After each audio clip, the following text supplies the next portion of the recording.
Manaka. I'm a qualified practicing attorney, South African attorney. I work at a law firm called BBPG Attorneys in Cape Town, CBD. I practice in dispute resolution and litigation. That's my area of civil litigation, commercial litigation. That's my area of expertise. And I've been practicing, I qualified in 2016, so I've been practicing just over 6 years. And I'm looking forward to today's chat on this lovely Women's Day with a former colleague and a very good friend of mine, Robyn. Yeah, so I'm Robyn. I've also been practicing for now, I think about 7 years. I'm in the conveyancing space. Like Pauline said, we are former colleagues. I've been in conveyancing since I've been admitted in 2015. And I'm currently practicing at C. George Attorneys. So it's a conveyancing law firm. Oh, brilliant. Excellent. Well, thanks very much for that. Now, today's topic is going to be very specifically around the property space and specifically within the Western Cape in this wonderful place we call home. But we will probably slightly touch on the broader South African market. And obviously, as Robyn said off camera earlier, there are, things differ from province to province, but I'm sure there's some common themes.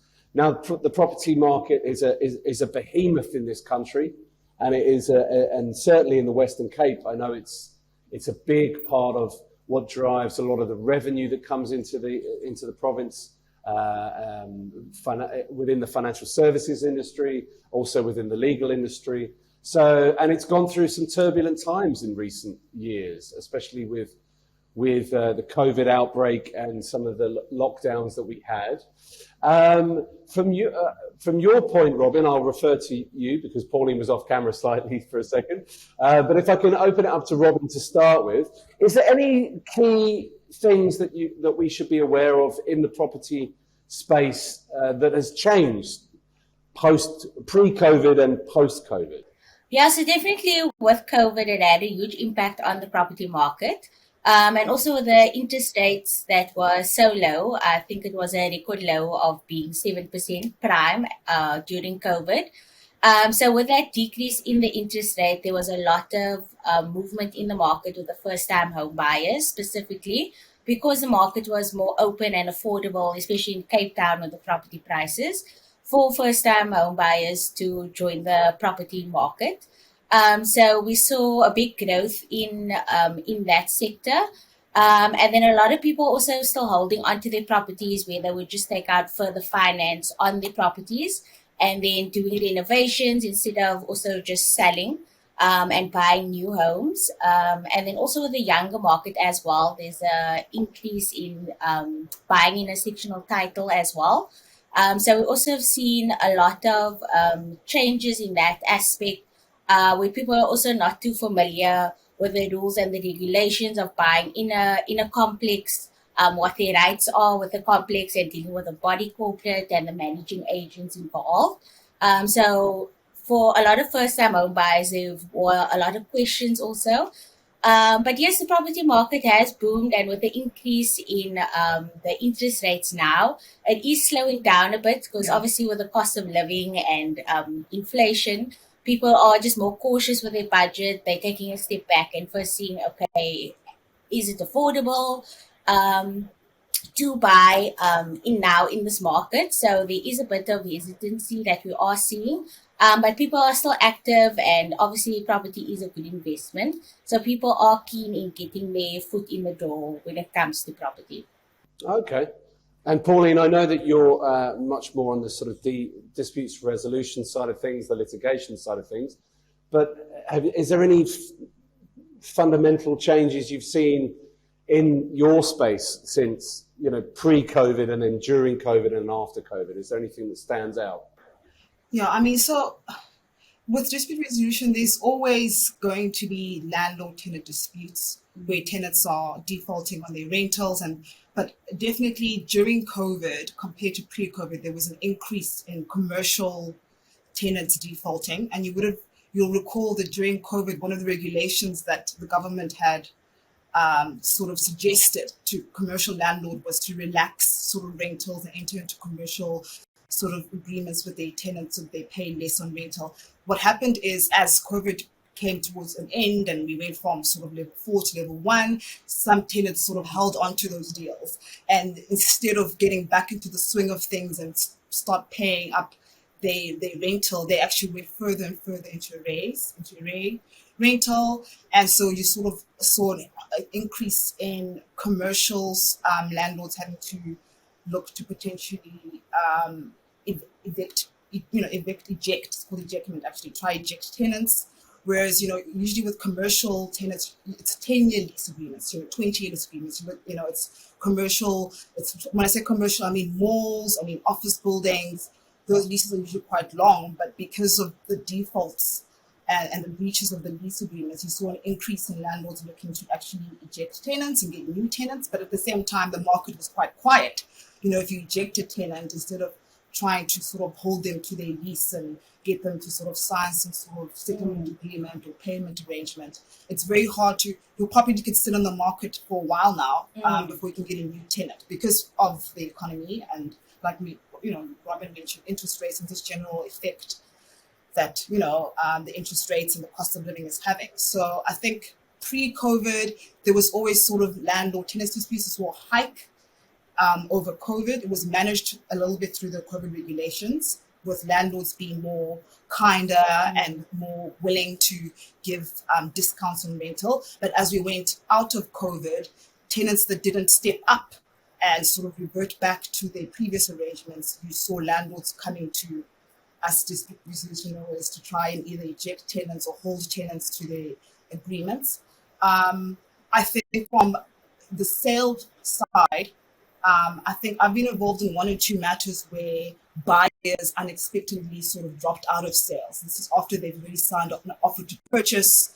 And it's because they don't have the money anymore, or they've changed their minds. And obviously, if you are a seller, you don't want to put your property back on the market after, having found what you thought was a promising buyer. And so you then, you ask the lawyers to sort of consider the agreements and say, can I hold this person to the sale?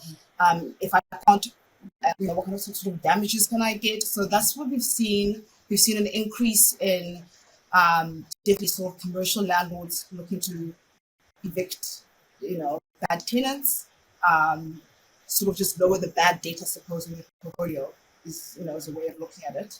And I haven't seen, again, there's been 1 or 2 skirmishes with buyers and stuff, but I haven't seen that much because I think the market has been a bit suppressed, actually. The thing that I thought was interesting, there's a few things that you both said that's quite worth unpacking a little bit.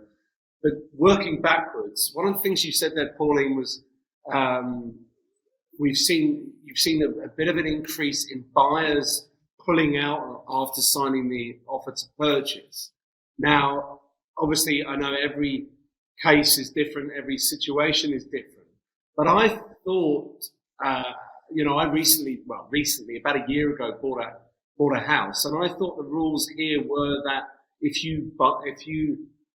once you've signed the offer to purchase, that you're kind of inclined to have to buy it. I thought that was the deal. No, you're correct. It's a binding offer and it's a binding agreement between the buyer and the seller. But there's usually sort of, I want to say suspensive conditions, but you need to get, first of all, the bank guarantee that needs to be paid over at a certain time because that confirms that you actually have the funding to buy the property. If something happens and the bank guarantee is not paid over in time, that could trigger the seller's right to potentially cancel the agreement and put the property back on the market.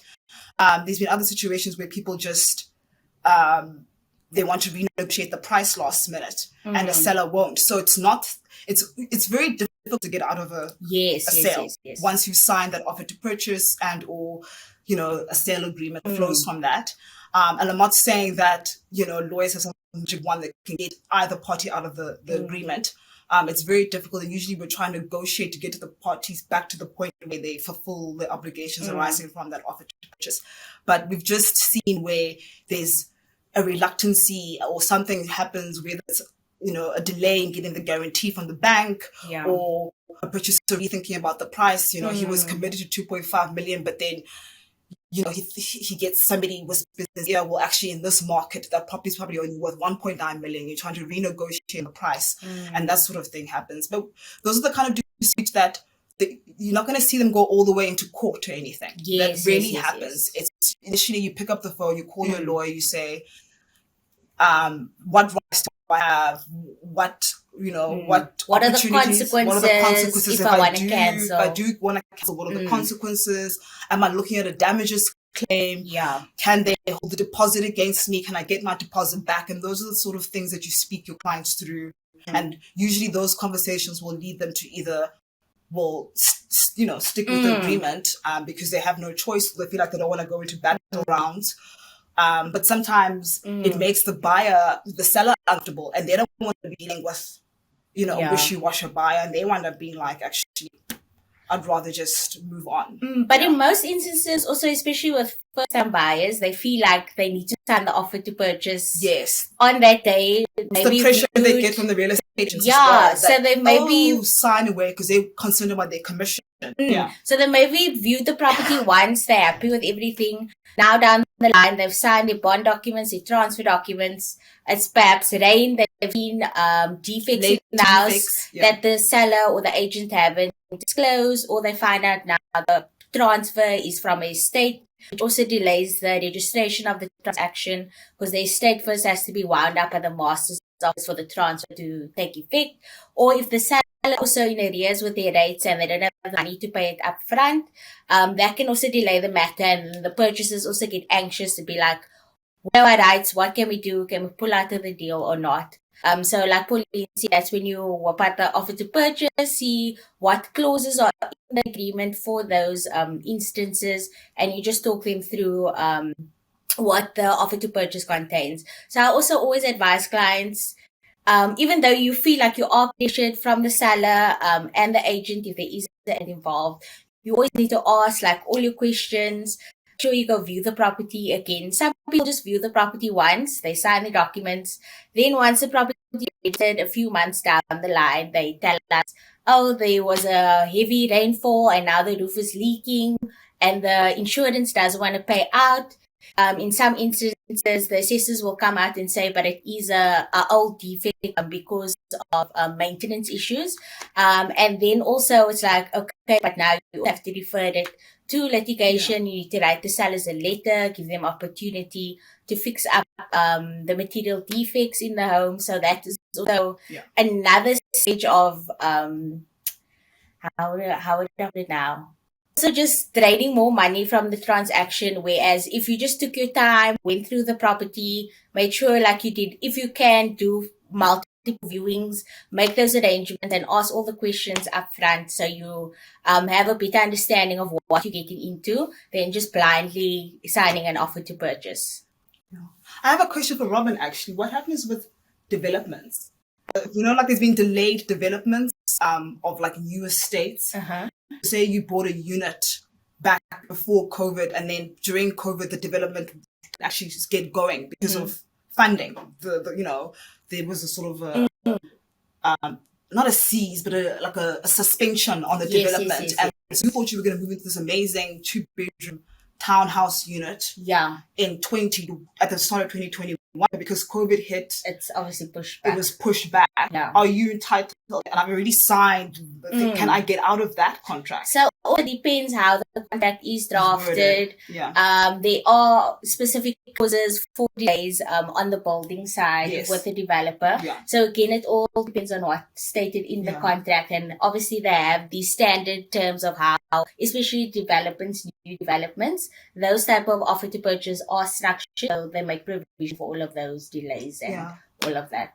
I mean, I was involved in it, but I'm assuming there were probably a few disputes around developers using COVID as a reason for the delay. Like it was sort of out of their control. It was COVID. And so actually you can't cancel. Just hold on your unit.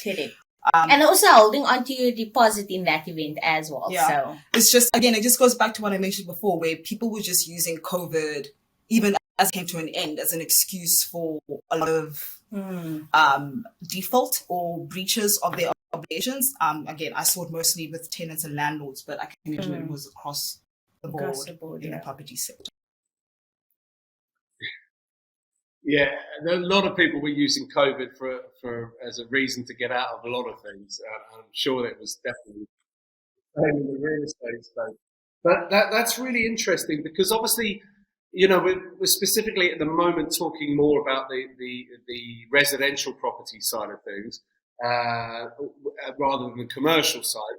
Which, as we all know, the residential side of things, it's a highly emotive process for the buyer usually, and for the seller as well, I suppose. And I know from the period, the process that I went through last year, which was obviously through COVID, it was a long process. It was a very long process. I think from sort of March to moving in October. So it was a long process. And anything can happen within that process, obviously. So you were mentioning, someone might tell you, oh, properties like that are only worth 1.9 rather than 2.5, and they start to renegotiate. But also, I can think of our own experience.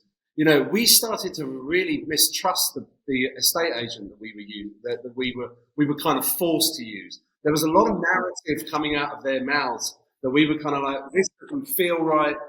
Should we pull out? Can we pull out if we want to? And it sort of really soured the entire process.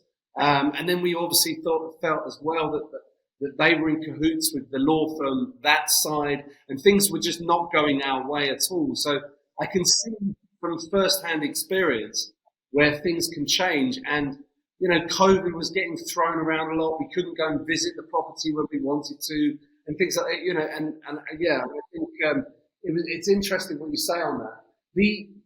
The other thing that I wanted to pick up on was in terms of the dispute side of things, was from the landlord-tenant disputes. It's quite interesting that you say that, that as COVID hit, there was guidance, I guess, from the government in terms of, in layman's terms, asking landlords to be a bit kinder, and maybe let people off, and many landlords did, both commercial and residential. I know my mother-in-law, for instance, owns a lot of property in Cape Town, and she was very kind with her tenants. But then getting them back into paying the full whack was very difficult. People got very comfortable with the discount.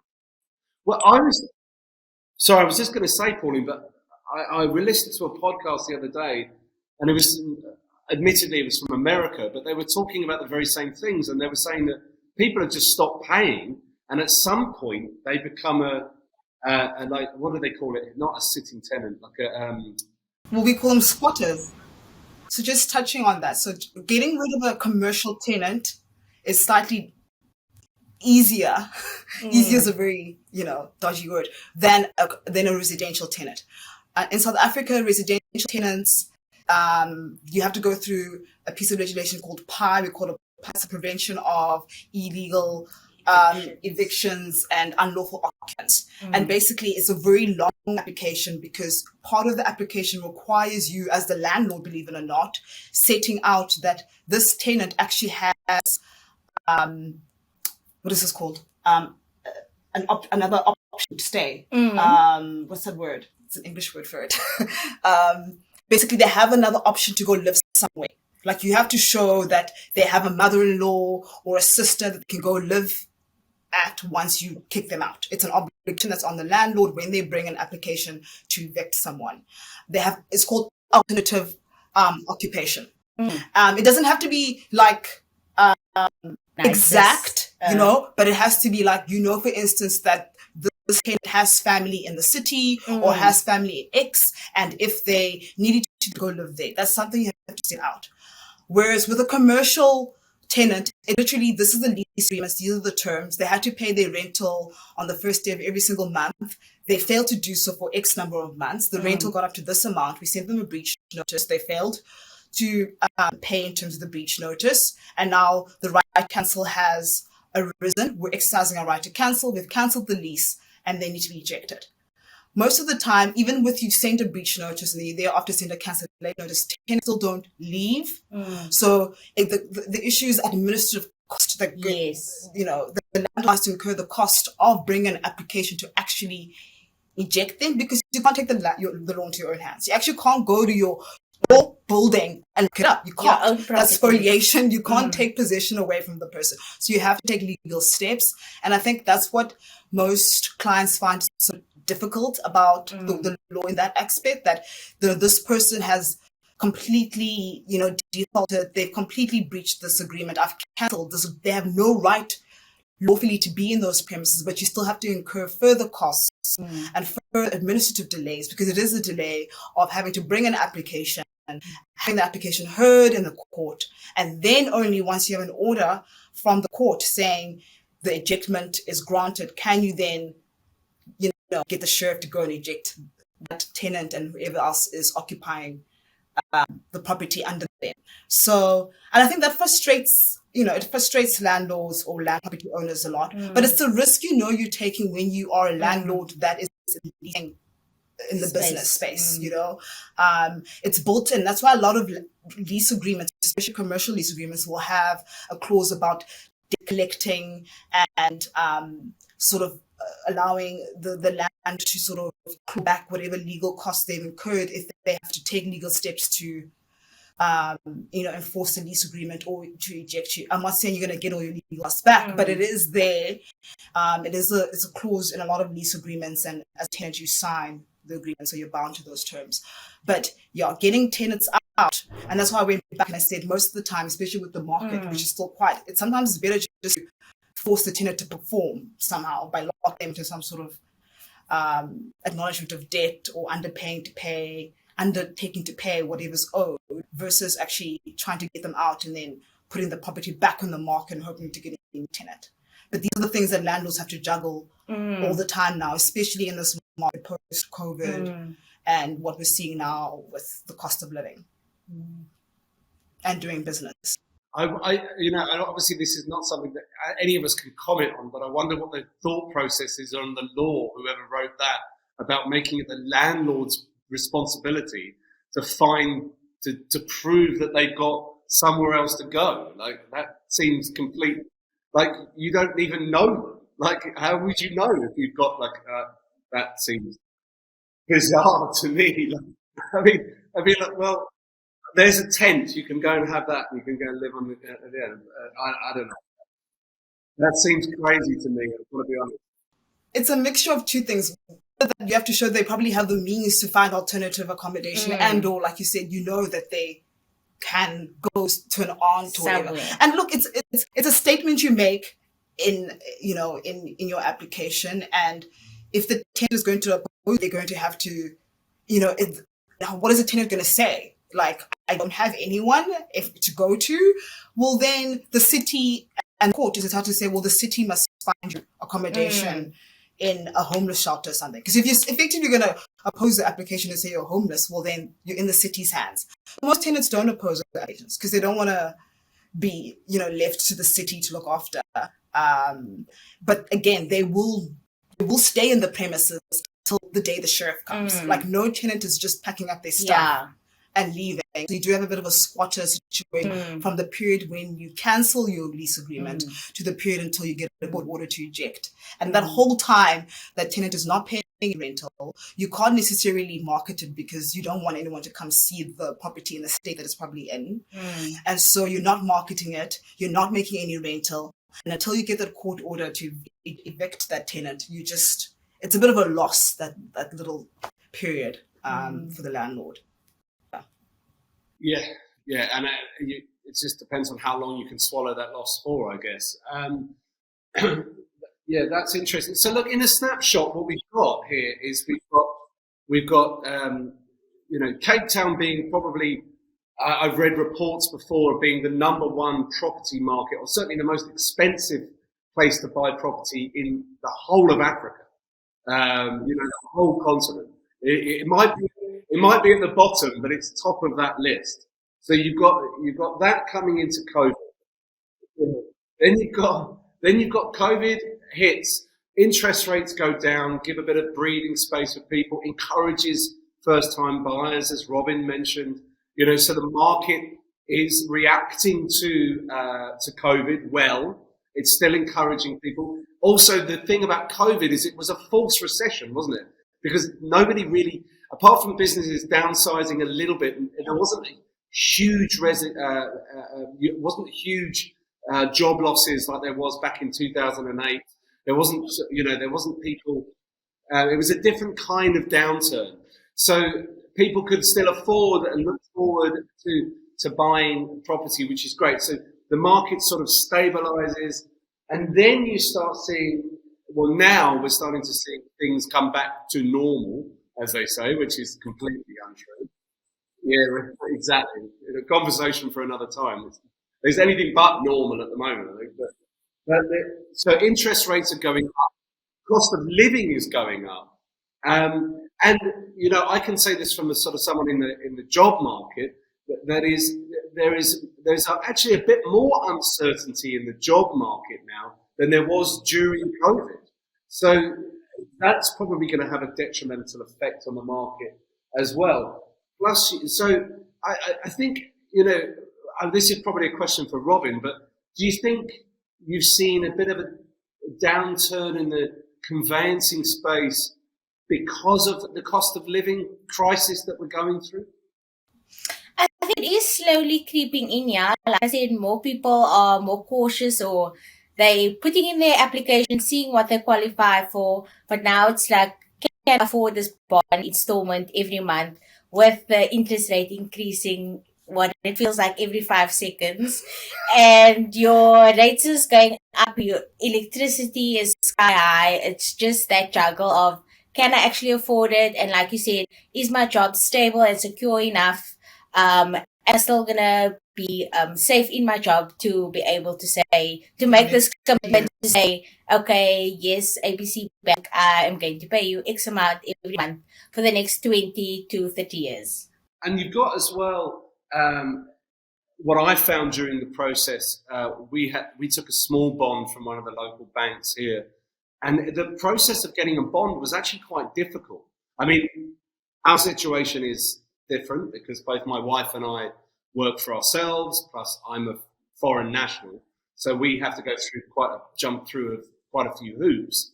But it wasn't easy. Well, it certainly wasn't easy back in, say, the mid-2000s, 2008, 2009, before the financial crash, when you could literally get a mortgage just by turning up to the bank and asking for money. It's actually very difficult now. Yes, and especially in your case with the foreign nationals as well, and you're working for yourself, you have to prove your income with all your bank statements over a longer period. Where if you are a South African citizen, it's just your 3 months bank statements, your 3 months pay slips, and then and you get your loan, they do affordability check, they do your credit check, and there's your answer. So banks have become more stringent with that. And then they also require some money. You won't get a full bond for the full purchase price. So they'll either require you to bring 10%, 20%, or 50% of the money that you need to have in cash. And then you have the bond for the portion, for the other portion. So banks have become more stringent, especially with non-South African citizens in that regard.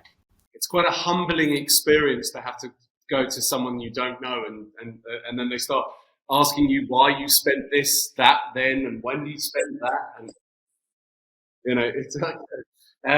But sorry, Pauline, you were about to say something? No, I was going to say, do you think banks offer first-time home buyers higher interest rates? No, I don't think it's first time. It all depends on your affordability and the credit check that they do. Okay. Because you also have to submit an income and expenditure form that you have to fill out also, along with all your supporting documents. But the banks also have this provision for the first time home buyers. They call it a 105% bond. So, say, instance, your bond that you're taking out and the purchase price is for $1 million, then they give you 5% of that $1 million to go towards your transfer and bond costs. But it's only applicable if you are a first-time home buyer, and if you meet the bank's requirements to qualify for that. So that's something that the banks are giving people to be able to afford all the costs that are also involved. Yeah. Because once again, people will look at the property, okay, purchase price is $1 million and think that's done and But dusted. there's so many other costs. And then they come to our offices when you give them the statements to register their bond and the transfer costs. They're like, what is this? No one told me 100K. about this money. And also with transfer duty involved, also people are like, where must I get 100,000 extra just for costs? Like, it's insane. So the bank does have an initiative like that. So they give you a certain percentage on top of the purchase price as a first-time home buyer. And then also with the Western Cape, they have this thing called the FLISP subsidy. So also if you're on the lower income end as well, I think the threshold is between 3,500. If you earn between 3,500, either as a single or in a joint household, up to 22,000, they give you a certain subsidy amount. So the lesser you earn, the higher amount that you do get. So that amount can also be used to secure the purchase price, or it can go towards the costs. Or you can still also apply for it up until a year once the transaction has been registered. So then that subsidy amount, that's 50,000, will then be deposited straight into your bond account. So that will also help, or that one time, also first time buyers, that one payment from the bank will also help with your monthly installments per month to kill that debt also. So that's also another option available. I suppose it's just an initiative by our government to try boost property buying amongst the lower income. Correct, yeah. But a lot of people also don't know about it. So we'll also have clients coming in and then they're like, what? I've never heard about this before. So it's not advertised enough and people are not educated of what their options are out there.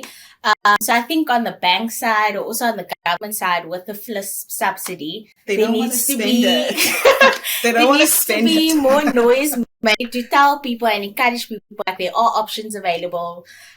Because some people also will take out a loan while we're still in the process of registering their bond to cover the cost, and then their credit and affordability score goes down.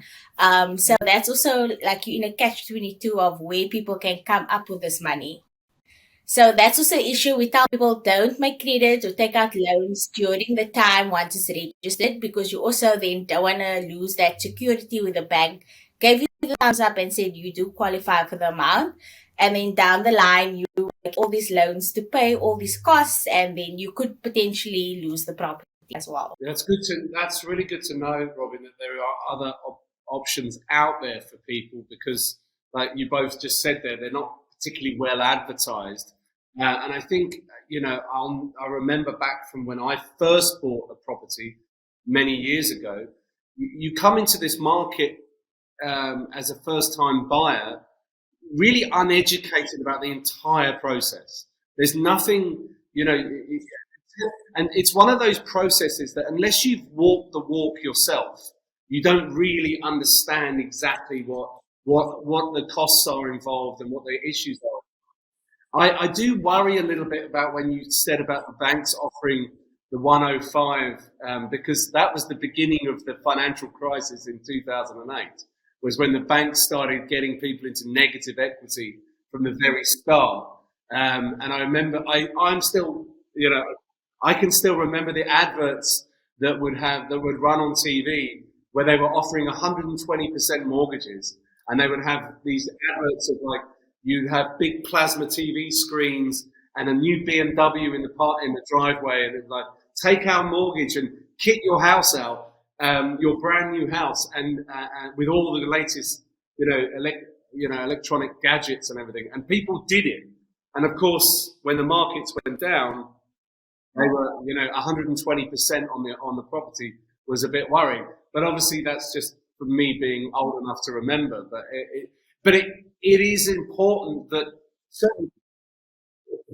it is important for certain first-time buyers to have the option to cover the costs, whether that's through government assistance or whether it's through bank assistance, because I think we all know that getting on the what they call the ladder is the hardest thing to get on when you're young and you don't know whether your salaries have gone up. I mean, that takes back to the cost of living, right? We all know that whilst the cost has gone up, of everything, and not just recently. This is what the press will have you believe, it was all Vladimir Putin's fault. It's actually been going up forever, and consistently going up. But salaries have been doing this, yeah, and I think for first-time buyers or people looking at commercial property, whether it's as an investment certainly, or even I looked at buying our office here as an option once, and then I thought, well, the money you have to borrow, the interest rates are high, et cetera, is it really worth it? But it's a tough one. But look, the property in the Western Cape as a market is as we all know, is a billions and billions and billions of dollar industry. It is, as we've already said, the most expensive place in Africa to buy property. It is, a wonderful place that we all get to live in, which is great. But therefore it holds important relevance to the economy of the Western Cape. It employs a lot of people, like the three of us, well, me loosely, you two, relatively directly. But is there anything that you think, and you may not be able to say, I don't know, but is there anything that you think is on the horizon? Any sort of challenges that we think, or will it just be the interest rates going up? Do you think we'll see a challenge in the market, which could then lead to more work for professionals like Pauline? I think from my side, I think what I found interesting is the ongoing debate, and it's still ongoing, so this from a commercial perspective of whether or not people should still go back to the office. So if you are a commercial property owner, is it still worth owning a property, or are we actually going to work space? Is it called work space? Yes. Those shared spaces might become actual thing now. And it's been interesting to see the rental marketing, or the rental prices for, the square meter price for some of the properties, where I think pre-COVID they would have been either double or substantially more. So that the competition that's resulting from people working from home and fewer people in the office has, on the one hand, it's created more supply at a much more competitive pricing level. So I think it may be interesting to see if that's going to hold, because a lot of people are still working from home and like working from home, and living in the city is very expensive. So a lot of people actually drive out from outside the city, 20, 40, minute drives to get into the city to go to work.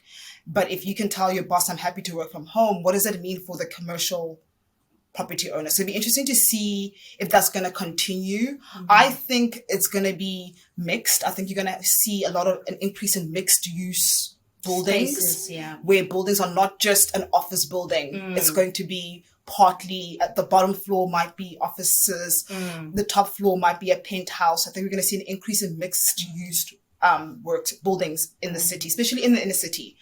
And from a residential side, I think for the last few years now, and I think the new mayor of Cape Town, it's part of his new agenda, is how do you manage the increasing number of people in Cape Town? We all know that Cape Town's really put itself out there as a city for foreign people to come work in. So come work from here remotely. Yeah. But you also have a lot of local South Africans moving to Cape Town as it emerges as not only the center of property, but also investment banking, asset management banking. There's a lot of big corporations that have their head offices in Cape Town. So how do you manage the increase in population? And because as much as I've seen a lot more people in the city, I don't think I've seen a lot more buildings for residential purposes being put up. So it'll be interesting to see how the city changes on that scale.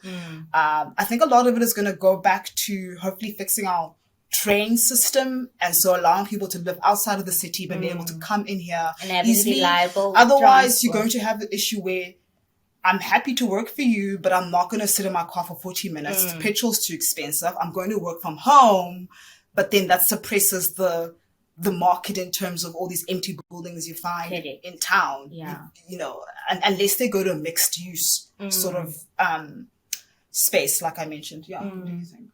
What do you think is going to happen in the future? No, I definitely agree with Pauline. So that is a struggle, especially in the city.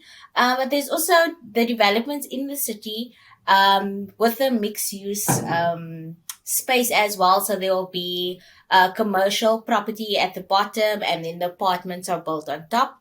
So it's also a better investment for the developer and all the investors in the property space, where they know they have their money based on the Different rentals. markets, So they have X amount of apartments instead of 100 apartments, they only have 50 apartments to fill to find buyers. And then the bottom is going to be the commercial space where they need to get commercial clients involved. So I think that also spreads the risk, I would say, in getting the development going as well. But definitely the issue is the space in Cape Town, the prices to live in the city, and the transport issue. So it's going to be interesting to see what flows from that.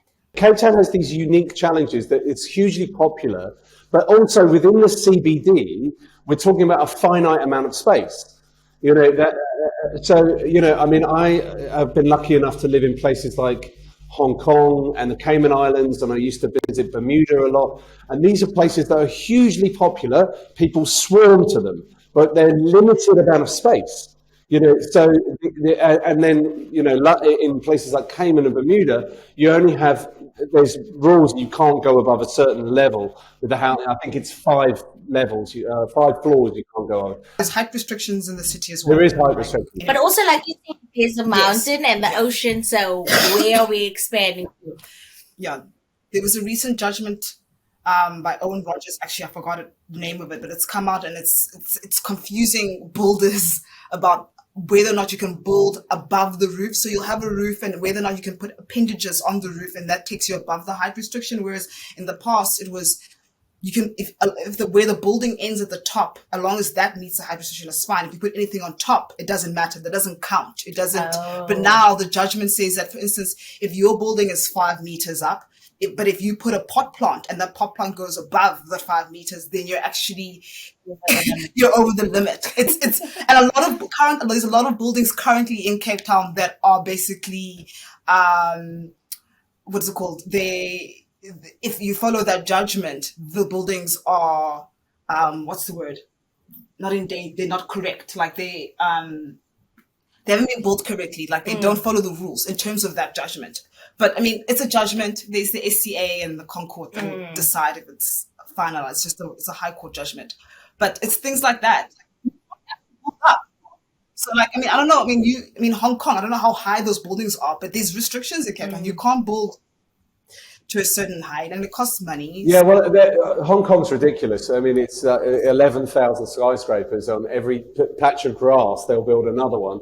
And I was actually having a conversation with a property developer here in Cape Town fairly recently, and he, obviously being a property developer, was very encouraging of the fact of making Cape Town the new Hong Kong. And I said, well, having lived in both, I say no, because you won't be able to see anything. But, you know. Yeah. It's just going to be people running to the court saying, he's messing up with my view. Yes. I don't have any light coming to my apartment. Although our courts are a bit like, your light? It has to be like a real material issue. As in, it has to be in violation of the building regulations, you know, the municipal building regulations, like an actual violation of the DMS rule or something, not just you're not getting enough light.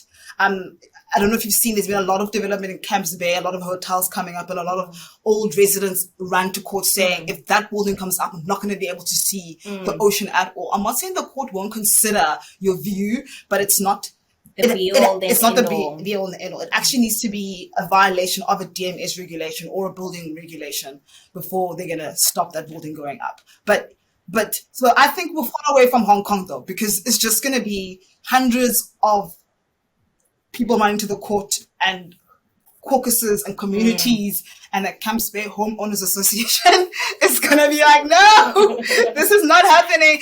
So part of Cape Town's soul is that everybody should get a little bit of view of the mountain, a little bit of view of the ocean. And if you strip that away, it's no longer Cape Town. And also Cape Town as a city just simply couldn't cope with that level of increased people as well. There just isn't the room. But both of you sort of touched on the fact that there is this increase in almost like an intermigration almost of people moving from Durban and Joburg and other parts of the country into Cape, as the gig economy takes effect and people can start working from anywhere. I've seen a massive increase in international firms looking to open up branches here in Cape Town as well, across all different. Amazon's just there, actually, just behind us. And obviously, well, temporarily until they move into their new campus. That's a big issue, But I think, Pauline, I think you're right in terms of the property market having a fundamental, certainly the commercial property market, having a fundamental change over the coming years with the change in the way people work and commute to the office, if they indeed do. It was interesting to hear your point, both of you making the point about the increase in mixed-use buildings being built. But also, don't forget, Cape Town's also got this. It's kind of wonderfully flat once you get outside into the northern suburbs, and therefore you can go. There's a lot of room to build out, and if you take between the city and Century City and then further on to Plattekloof and then Belleville. And you might find, just as you found that sort of places like Paarl, Somerset West and Stellenbosch have now sort of almost merged into one. You might find Cape Town, the city, moving further out, sort of almost encroaching on Belleville and then even further, and it all just becoming one major city. So we've got places to go, but Pauline touched on a very, very good point, and that is the transport.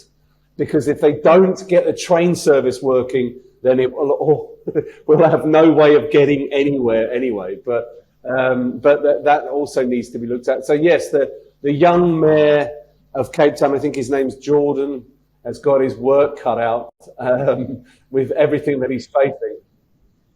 Yeah, well, let's hope he stays enthusiastic. Let's keep sending him messages of like, come on, Jordan, you can do it, because the city needs someone who's that enthusiastic. But just to sort of recap on a few things, like I said before a couple of times in this chat, the property market is such a driving force of the local economy here. Well, the South African economy, it's huge. It's got to be in the top 5 of most important industries in South Africa. It fuels a lot of the local economy, which is fantastic. It employs a lot of people.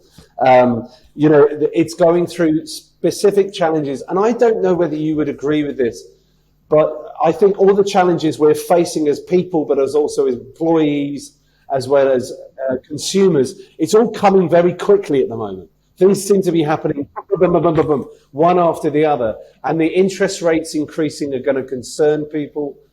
They just went up 75 basis points, didn't they, fairly recently? And there'll be there'll be another one coming soon, no doubt. But hopefully that will start to level off.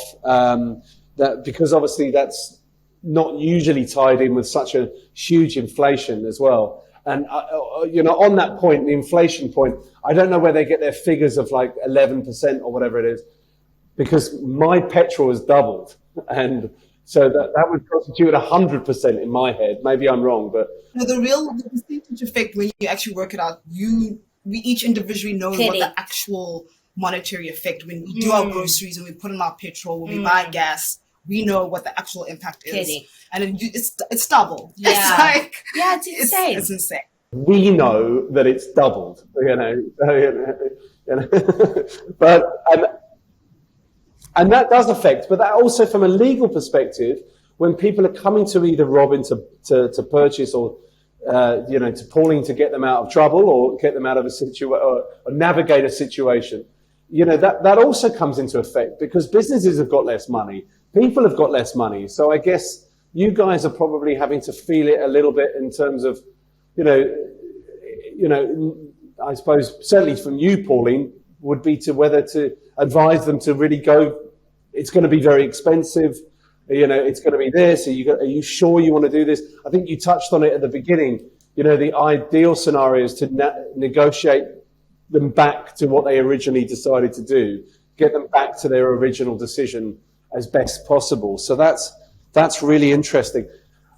Is there anything that you guys also wanted to add about the property market? Is there anything that we've missed off, or is there anything you wanted to raise? Because I think we've covered a lot of ground at the moment. No, we did cover everything. I think what Robyn did mention, and I think she said a lot of times, and if you're a first-time home buyer, don't be afraid to not only speak to your agent, speak to a lawyer friend if you have a lawyer friend. Yes, just seek legal advice. Definitely. Read your offer to purchase very carefully. If there are clauses you don't understand or you're not sure about the consequence of it, then speak to a friend. I've had friends ask me to read their lease agreements. I've had friends ask me to settle lease agreements for them. I've had friends say I'm not sure about clauses and and I'm like, this is free legal advice, but it's fine. The point is, if it's important for you to know what you're signing, what you're signing up for.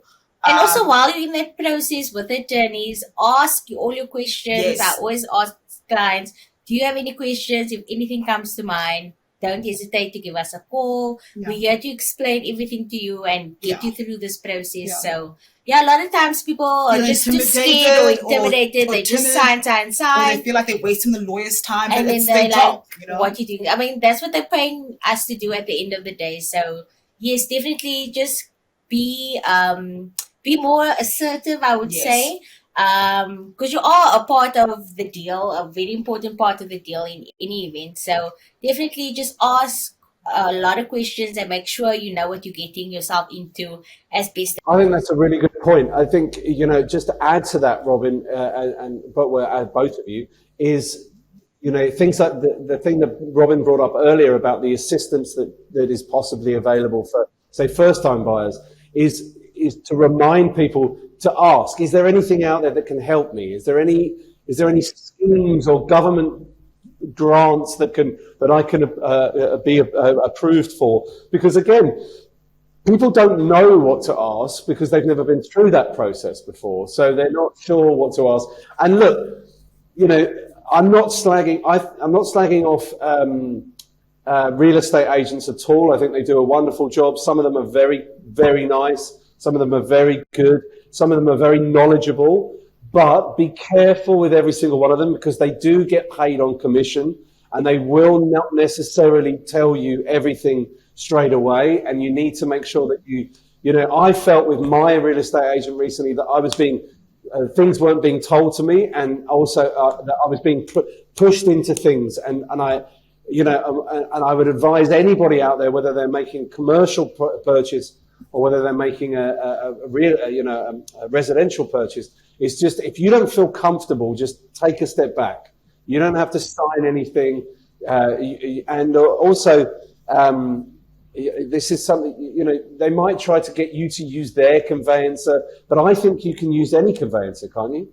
You can use anyone that you want. So on the seller side, if they appoint an agent, and if that agent works with a specific conveyancing firm, then they will give all their deals to that side. And then on the bond side, you're on the bank's panel of attorneys. So each instruction gets automatically sent to a panel on the bank's, an attorney on the bank's panel. So that is the issue in a sense where if it is a estate agent and they only use one or two firms, then you're kind of stuck with that. But again, ask questions. You are paying the fees. If you, like you said, if you're feeling uncomfortable with anything, raise it. And then people also make verbal agreements also to say, oh no, we'll paint the outside, don't worry, before you move in.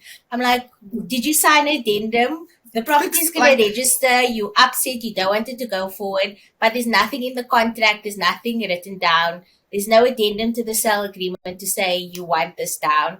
So definitely, yes, people will also just go on your word to say, oh, you're going to sort it out before it registers, but make sure you get everything in writing. Especially if you're feeling like your back's up against a wall, make sure everything is in writing so you can hold them accountable at the end of the day. Draft an email after your meeting with the agent. Yes. Send the email off. Have them come back and say, I received your email. That's the contract. That's the addendum. You know, people forget that. These days, the courts even consider WhatsApps. Do a whole WhatsApp. I met you today at 2:00 at the house. Say what happened. Those blue ticks that they've read it and received it, that could arguably constitute an agreement, an addendum to the contract. There's so by getting it in writing and not leaving it, especially when it comes to something like property. Yes. You know, it's so much better to get something in writing than have it in. I mean, some contracts you can have them orally and they'll still stand, but when it's something like this. Well, I tell you what, you two have been brilliant today, and I think that there's definitely a little market for the two of you to do a little podcast of your own, giving little advice like this, because you look great on this screen together, and you've got such wonderfully useful advice for not just first-time buyers, but also commercial buyers. But it's really been fascinating to get an insight into what's working within that sector. What's obviously it's impossible to sort of see what's going to happen going forward, but it's been wonderful to be talking to you both, and I want to thank you both for your time, and obviously wrap you up and let you get on with your Women's Day and your day off. So I'm going to press stop now, but thanks very much for your time, and then we'll carry on talking as well.